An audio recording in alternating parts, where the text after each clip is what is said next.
tardes, queridos amigos y socios de Fundación Antena. Queremos darles las bienvenidas a esta nueva revisión de Portafolio Antena. Estamos tremendamente contentos que nuestra programación digital de este año 2021 tenga una cobertura nacional. Desde este mes, nuestro programa empieza a cubrir también artistas y espacios de regiones, pero también artistas chilenos que están en el extranjero o agentes internacionales, y también, obviamente, artistas que son tremendamente importantes en la escena chilena, como es el caso de esta revisión de portafolio, que es con Mónica Bengoa, a quien le damos la bienvenida. Hola Mónica, ¿cómo estás?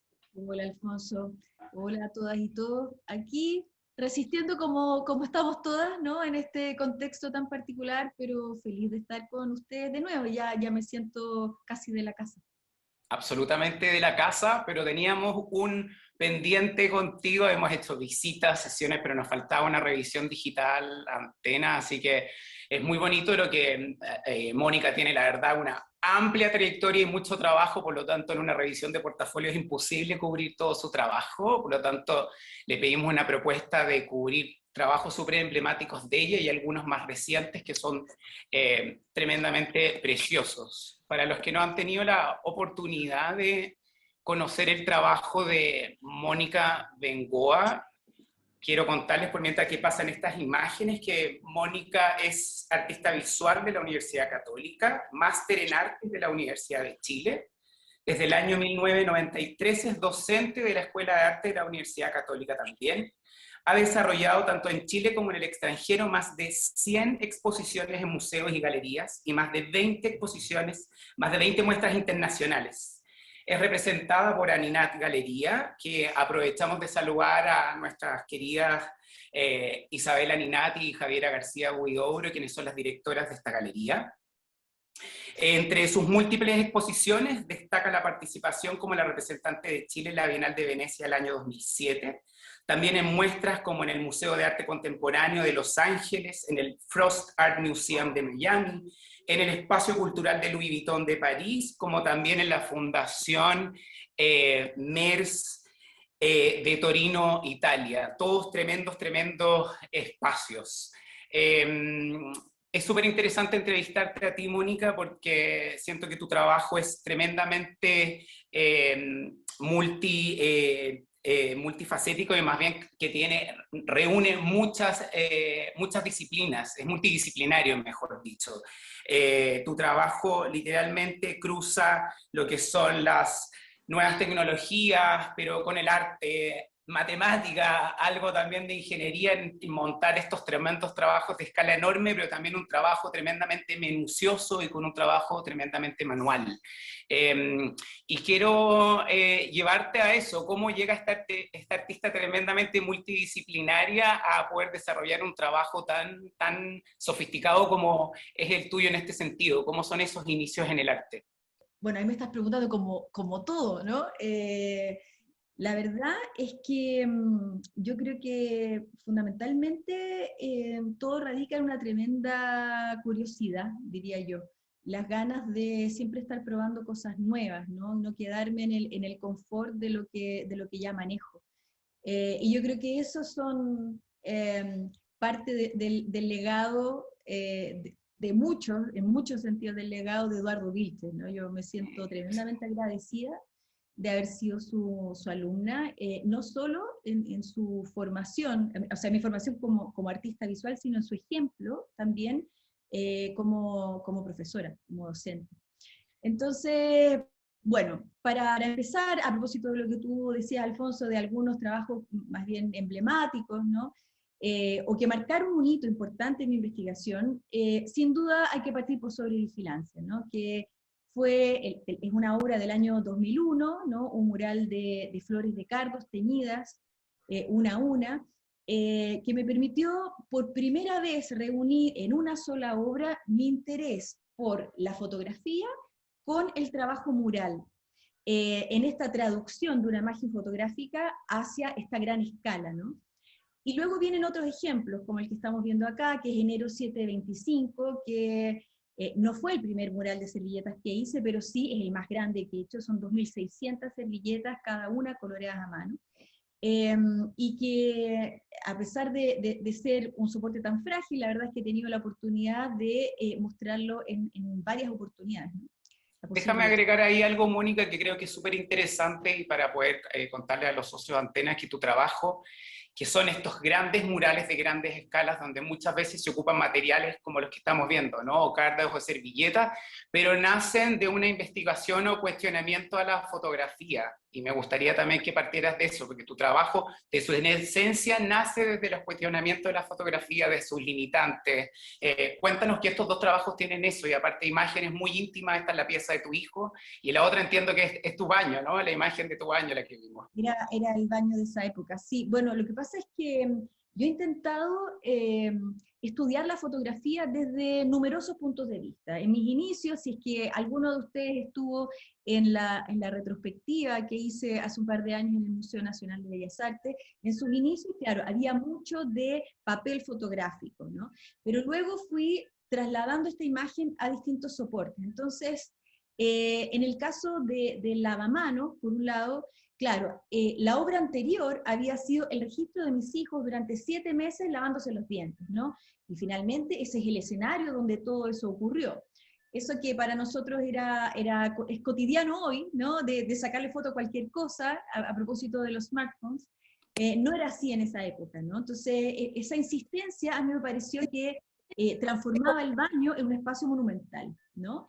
Y por otro lado, eh, yo tuve la oportunidad de, un poquito después de hacer sobre vigilancia, me invitaron a exponer a Estados Unidos y yo tenía ganas de seguir con esta traducción. Entonces me pareció que las servilletas era un soporte que yo podía, comparable a los cardos, ¿no? La diferencia, los cardos se tiñen igual como uno tiñe la ropa, ¿no? Que hacía uno eso siempre cuando más joven, ¿no? Teniendo los blue jeans viejos. Sin embargo, en el caso de la servilleta, ¿no? Están coloreadas a mano cada una, con lápices de colores de los que finalmente se usan muy cotidianamente en el colegio, ¿no? Cuando la gente todavía iba al colegio. Bueno, el tema entonces que son los dos soportes ordinarios, comunes y corrientes, ¿no? Entonces mi interés no es solo lo que pasa con la imagen, sino lo que pasa también con las materialidades, ¿no? Un elemento interesante en esos dos trabajos también, que te gusta trabajar acá de nuevo. Yo siento que ahí está lo maravilloso de los cruces y como un artista como tú, quizás en el mundo de la ingeniería y de la ciencia serían increíbles porque tú trabajas y creas desde los limitantes, de los limitantes que te entregan, ejemplo, los lápices Scripto, de los limitantes de colores que te entregan las tinturas, de los limitantes que una servilleta y su materialidad o un cardo, y construyes desde esas limitantes. ¿Cómo nace esta obsesión por sistematizar esto como lo imposible, hacer lo posible? Bueno, la verdad es que a propósito de Vilches, surge primero con ese curso inicial de color, ¿no? Donde te dicen, tú no puedes trabajar con pintura y mezclar el color que tú necesitas para tu composición, sino que tú tienes que trabajar con papelitos de colores, ¿no? Lo que la industria te entrega. Y luego con el tiempo me encontré con mi querido Georges Perec, que es este escritor francés que yo estoy total y completamente convencida que escribió para mí, ¿no? O sea, nadie me va a convencer de otra cosa, aunque, no, aunque, aunque claramente no los conocimos. Que perteneció a este grupo, el Oulipo, ¿no? Donde también era este grupo de matemáticos, a propósito de que tú mencionas las matemáticas, ¿no? Y principalmente escritores y matemáticos, que de alguna forma se propusieron realizar ejercicios con restricciones, ellos le decían trabas o impedimentos, totalmente convencidos de que en la medida que se restringe la libertad, la creatividad, ¿no? Explota de alguna forma, porque si tú no tienes ninguna limitante, terminas haciendo siempre lo mismo, terminas solucionando las cosas de la misma manera, ¿no? En cambio, cuando tú tienes, por ejemplo, paletas restringidas, ¿no? ¿Cómo acomodo yo mi ojo para que sea capaz de traducir la esencia fotográfica, la fotografía que subyace, ¿verdad? Al mural de servilletas, cuando no tienes todos los colores, sino que tienes que acomodar, ¿verdad?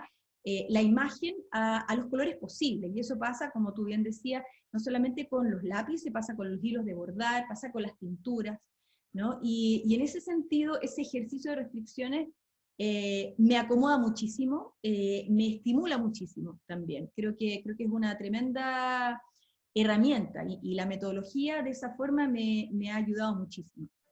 Este también es un excelente ejemplo también, de nuevo, un artista que constantemente se está desafiando y explorando e investigando. Esto también fue un Fondart bicentenario. Creo que es de los pocos premios Fondart que he escuchado de que más que enfocarse en una exposición en específica, fue literalmente de investigación sobre un material y que en este caso literalmente investigaste por mucho tiempo. El fieltro. Exacto, el fieltro. Cuéntanos sobre esta maravilla que después, al tiempo, se tradujo en una primera exposición muy bonita en el Mavi, que son algunas imágenes que vamos a ver. Pero cuéntanos sobre el fieltro. Sí, mira, tú tienes mucha razón. La verdad es que yo no sé si metí un gol o si confiaron en mí, en el Fondart, pero la verdad es que creo que soy una de las pocas personas que en el momento de plantear el proyecto Fondart no se comprometió a una exposición específica. Lo que yo dije es que todo lo que un artista investiga finalmente se va a mostrar, y que solo cuando yo viera el resultado final de esa investigación iba a buscar el lugar más idóneo para ese conjunto de obras. Por algún motivo me creyeron, y claro, lo que hice fue trabajar con un primer como objetivo fue trabajar con imágenes en escorzo de estos libros, ¿no? Escorzo me refiero a que están levemente inclinadas, de tal manera que la profundidad de campo, de nuevo, un problema fotográfico, ¿no? Solo un pequeño plano, un pequeño segmento de la fotografía estaba a foco y el resto se desenfocaba hacia el primer plano y el plano posterior.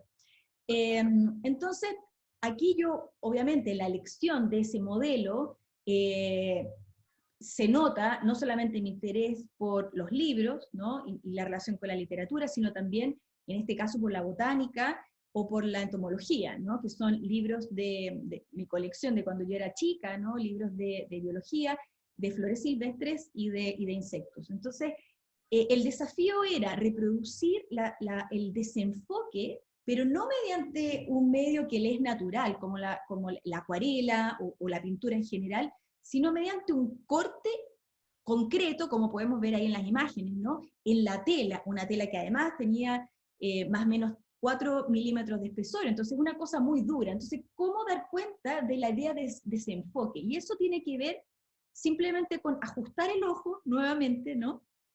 A elegir la paleta apropiada para dar cuenta, ¿no?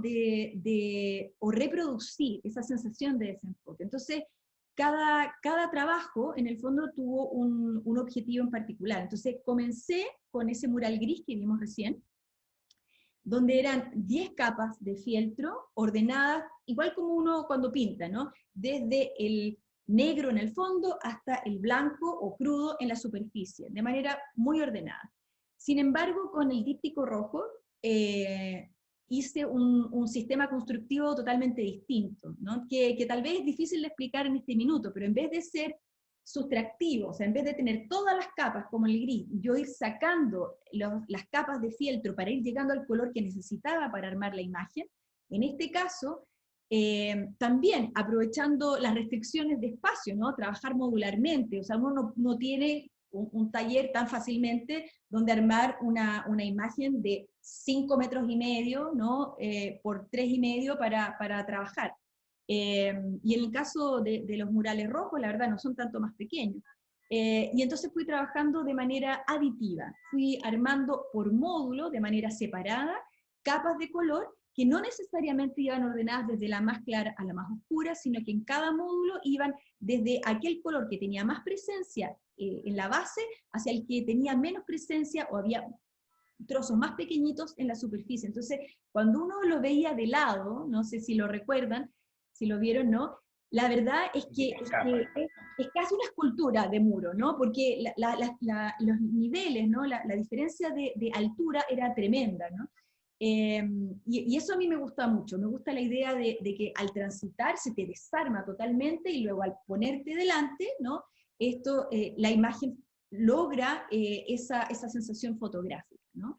Y acá también había limitantes de colores, entiendo que solamente tienes una cantidad de colores que puedes teñir en el fieltro también, ¿o no? O sea, mi paleta, en el caso como decía, del blanco eran 10, y en el caso de los rojos fueron 11, y lo que yo hice con ese fondant fue importar desde Alemania, de fábrica, digamos, este fieltro maravilloso que venían rollos de 1,90 m casi, pero venían de fábrica como 4 colores solamente. Entonces lo que hice fue comprar mucho crudo, y con la ayuda aquí de Montblanc, que fueron mis súper auspiciadores, yo eterna gratitud, porque nunca me había pasado que alguien me ofreciera auspiciarme. Yo no fui a pedir auspicio, fui a que me ayudaran a construir mi paleta y terminaron ofreciéndome auspicio, cosa fantástica. Y ellos me ayudaron a confeccionar esta escala, y una señora Eddy, me teñía en una tina, así muy artesanalmente, trozo tras trozo, que yo después cortaba, pulía y pegaba sobre los módulos de madera. Oye, Mónica, y los formatos, que también los tamaños, ¿qué les pasa en general a los artistas con estos formatos que les encanta, pero tan enormes? Ahí también es un mega desafío, y tu trabajo también se caracteriza por obras de gran formato. ¿Qué hay ahí? Sí, yo creo que la escala es una estrategia, sin duda, ¿no? Es una estrategia de envolver al espectador para ponerlo en ese lugar donde sea capaz de fascinarse con lo mismo que me fascino yo, ¿no? Por un lado. Y por otro lado, llevar a escala monumental asuntos tan simples, tan ordinarios, yo creo que los devuelve ese espacio importante que tienen en la vida, ¿no? O sea, esa cama de niño deshecha, con el desorden de ropa y de juguetes debajo, pero luego que tiene 14 metros de largo, que te hace sentir pequeño, muy pequeño. eh, yo creo que no solo te hace sentir como un niño o niña, sino que te hace también entender que ese espacio cotidiano es de las cosas más relevantes que tenemos en la vida, ¿no? El espacio privado eh, es donde se construyen las cosas más importantes, ¿no? Ese espacio seguro que habitamos. Oye, hoy día justo estaba hablando con Pablo Castro, también artista impresionante, y que hablábamos sobre el encierro, pero decía, yo creo lejos los que estamos más preparados, que literalmente trabajamos en esta modalidad, son los artistas. Por lo tanto, la verdad, nuestra vida no ha cambiado tanto. Y ahí yo también le decía, oye, tenemos mucho que aprender de ustedes en ese sentido. Entonces, quería preguntarte cuando tú dijiste, yo quiero que el espectador se entusiasme y se motive con las mismas cosas con las que yo vibro. ¿Cuáles son las cosas con las que tú vibras? Sé que las limitantes son, y superar los límites es una. Los formatos también, pero ¿qué otras cosas están así con las que vibras tú, Mónica? El color. El color es una cosa que de verdad me mantiene atenta todo el tiempo. O sea, yo desde chica así insoportable, eh, preguntándole a mi mamá de qué color eran las sombras, ¿no? Porque no lograba entender exactamente cómo se llamaba ese color. Eh, el color es una cosa, y luego la naturaleza. O sea, yo en este minuto estoy en una cruzada por salvar las mariposas que están naciendo en mi jardín. Tengo una espuela de galán, que es una planta que creció enormemente y que ha sido un tremendo alimento para las orugas, y tengo la casa entera, adentro también las piezas llenas de orugas, o sea, crisálidas, ¿no? Y están naciendo, y como tengo 6 gatas, entonces estoy aquí en una cruzada tratando de salvar una tras otra, para que no se las coman, no jueguen con ellas.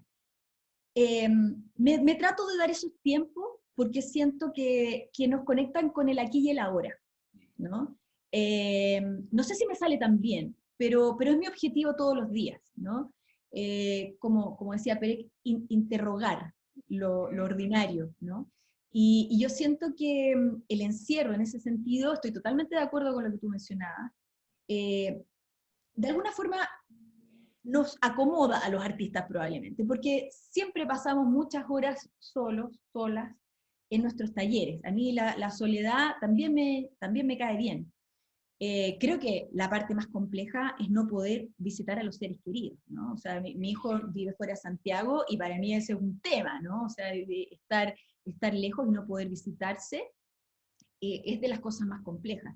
No me interesa salir cotidianamente a la calle porque sí, digamos, no lo necesito, ¿no?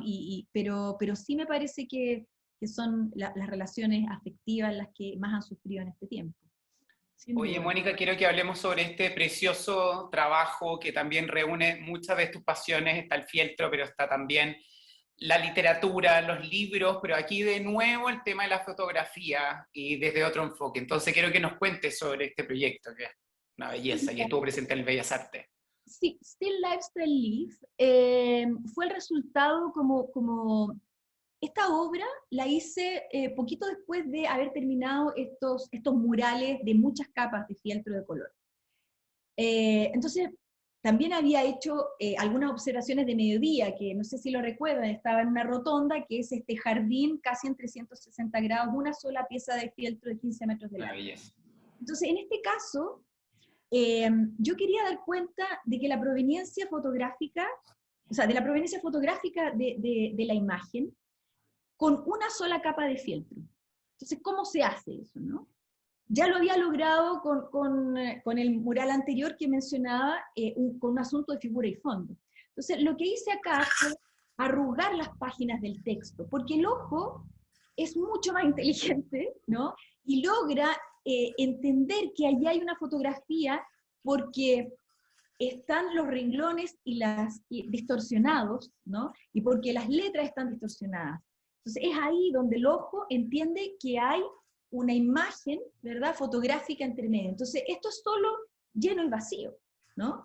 Y el texto es un texto que quedó publicado en un libro que se publicó después de que Perec muriera, ¿no?, que es Lo Extraordinario, y que la verdad es que es la descripción, una éxtasis, la descripción muy, muy visual, como escribía él, de todo lo que está en su mesa de escritorio. Y ese proyecto sirvió de base para este otro que está mostrando ahora, que es Ejercicios de Estilo, que partió con el mismo ejercicio, ¿no? Pero en esta vez desarmé completo el libro de Raymond Queneau, y les tengo que contar brevemente, ¿no? Ejercicio de Estilo es una locura de libro, básicamente es una pequeña anécdota que no reescribe 99 veces con 99 estilos literarios distintos. Entonces a mí me parecía que es la metáfora perfecta de que, con la que yo comulgo absolutamente, que la forma siempre es contenido. Entonces lo que hice fue, como decía, desarmarlo completo,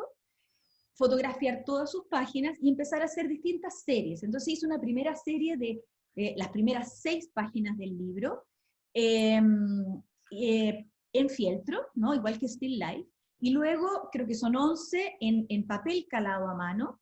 Luego viene un conjunto, que es lo que estamos viendo acá, de bordado, ¿no?, donde ya no es solo lleno y vacío, sino que también hay algunos grises, porque en la fotografía, ¿no?, habían algunos brillos. Entonces, no todas las letras eran igualmente negras, ¿no?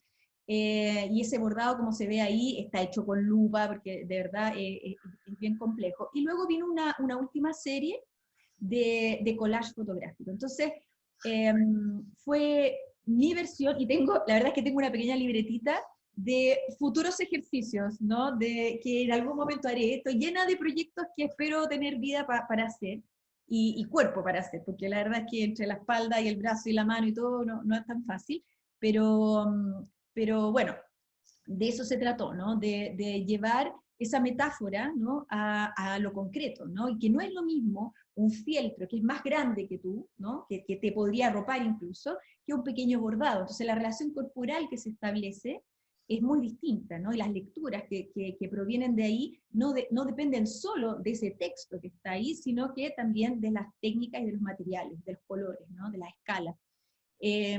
Y por otro lado, hay que decir también que hay un asunto con los idiomas, ¿no? Entonces no solamente está la traducción de la imagen fotográfica a otros soportes, también están las traducciones entre idiomas, que me parece también que es una cosa fascinante, ¿no? Cada cultura entiende las cosas desde sus palabras, y hay tremendas diferencias. Entonces, en unos proyectos más recientes he trabajado también, por ejemplo, con textos de Perec traducidos al mapudungún, que es casi una locura, ¿no? Porque el ajuste cultural que hay que hacer ahí es tremendo. Yo no lo manejo, he trabajado con personas que son mapuche y que, con varias generaciones incluso, ¿no?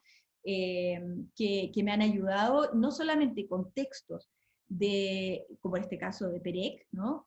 Sino también con textos míos, que han sido traducidos al mapudungún, ¿no? Entonces, el tema de la traducción entre idiomas también me parece súper, súper fascinante.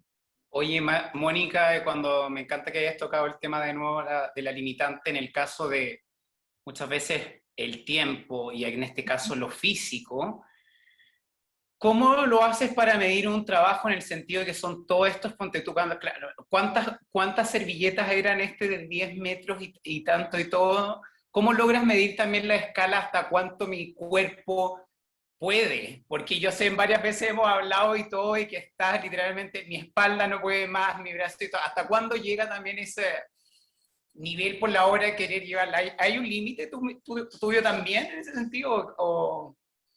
Es tremendo. Claramente no lo sé manejar todavía. Claramente no me mido y estoy como estoy por eso, ¿no? Es bien tremendo. Yo voy a dejar de trabajar cuando ya no pueda trabajar. Lo bueno es que me gusta mucho escribir, y el día que ya no pueda hacer obra voy a seguir escribiendo. Eso es mi plan por el momento. Pero para bien o para mal, mi límite es lo que el trabajo necesita. Entonces, lamentablemente, para mi cuerpo, a veces eso significa 8 horas diarias, 10 horas diarias sentada bordando, ¿no? Entonces, claro, trato de ayudarme por todos los medios, trato de armarme unos atriles y unas cosas para no tener que levantar el hombro, ¿no? Porque tengo síndrome de hombro doloroso, entre otras varias cosas, y me las voy tratando de arreglar. En algunos proyectos puedo trabajar con asistente y no tengo ningún problema, no creo que mi mano esté investida de ningún talento que me llegue del cielo. Sí, probablemente tengo una paciencia y un ojo más entrenado, pero no tengo problema para trabajar con asistente. Pero en el caso de todo lo que es textil, me ha costado muchísimo, muchísimo, porque la verdad es que calcular dónde tienes que meter la aguja para que esa letra se deforme de una manera y no de otra, No, impactante. implica que a veces estoy 3 minutos metiendo y sacando la aguja hasta que doy con el lugar exacto, ¿te fijas? Entonces esa paciencia yo no la puedo, y ese nivel de exigencia no lo puedo transmitir a un asistente. ¿Y dónde aprendiste esos oficios? En el caso en el bordado, acá el tejido, ¿son cosas que venían de familia, herencia, de abuela, tía o... No, qué locura. Mira, ¿sabes qué? Aprendí a tejer cuando tuve pololo, y se me ocurrió que hacerle un chaleco, ¿cachai? Y nada, copiando otro nomás, ¿cachai? Como ni siquiera me enseñó alguien. Y el caso del bordado es muy loco, porque yo había ido el año 2001 a una residencia en Bolivia, en un pueblito cerca de Santa Cruz, y había hecho unos murales con flores, flores siempre vivas, ¿no? Que fue una experiencia muy bonita, pero era mi primera residencia y cometí el tremendo error de hacer una obra muy grande que me tuvo todo el rato sola trabajando, sola con unas niñas de la comunidad, ¿no? que me ayudaron a pinchar todas estas flores. Entonces me propuse que para la siguiente residencia iba a hacer un trabajo portátil que me permitiera ir con mi trabajo a sentarme en los talleres del resto de mis compañeros de residencia, porque finalmente, o si no, no los iba a conocer nunca. Entonces dije, ¿qué puede ser pequeño? Voy a abordar. O sea, así nomás. Entonces, no había abordado en mi vida, pero como soy meticulosa, bueno, en el camino se arregla la carga, y fue de esa forma nomás. La verdad, en el fondo, cuando uno es meticuloso, se las va arreglando en el camino. Entonces, es muy chistoso porque muchas veces me preguntan por nombres de puntos y no tengo idea. No tengo idea cómo se llaman los puntos, no tengo idea. Yo simplemente voy copiando lo que en la pantalla veo, ¿te fijas? Y si cacho que la punta tiene que ser de 1 milímetro, bueno, se hace de 1 milímetro. Oye, y cuéntanos sobre este trabajo que estamos viendo, que también es una belleza. Sí, bueno, este trabajo, este de nuevo, es como acomodarse a las dificultades, ¿no? Yo desde hace 7 años estoy participando de un grupo de artistas y cientistas sociales que estamos reflexionando desde el arte, ¿no? Y desde el cruce interdisciplinario en torno al reconocimiento intercultural, ¿no? Y entonces, este era el segundo proyecto en el que estábamos trabajando, y yo quise trabajar con unas tejedoras mapuches, desde lo que yo sabía hacer, ¿no? Que era el tejido a palillo, con los colores que coincidíamos, ¿no? O sea, en los tejidos mapuche hay mucho rojo, mucho negro y este crudo. Sin embargo, por diversos motivos, que no fueron responsabilidad de las tejedoras, se produjo ahí un desencuentro y no pude avanzar, ¿no? No pude hacer todas las preguntas que quería hacer. Entonces me vi en la necesidad de, o sea, en esta encrucijada, bueno, abandono el proyecto o me acomodo a lo que hay. Y entonces recordé este texto, que es un fragmento de un libro de Agota Christoph, ¿no? De El Gran Cuaderno, donde se narra un episodio que para mí representaba metafóricamente muy bien lo que me había ocurrido, que tenía que ver con la necesidad de sumar, en el sentido de que se trata de dos niños, ¿no?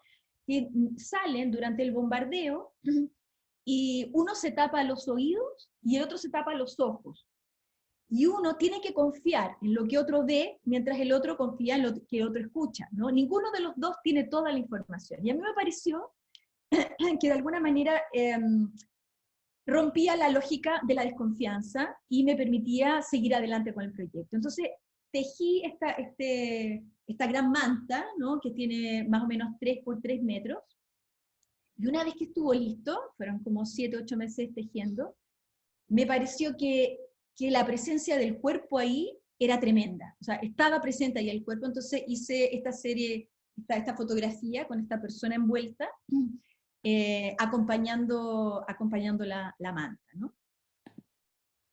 Oye, y me encantó que dijeras, si no puedo seguir creando obra, voy a seguir escribiendo y quiero llevarte a eso, ya terminando esta revisión de portafolio.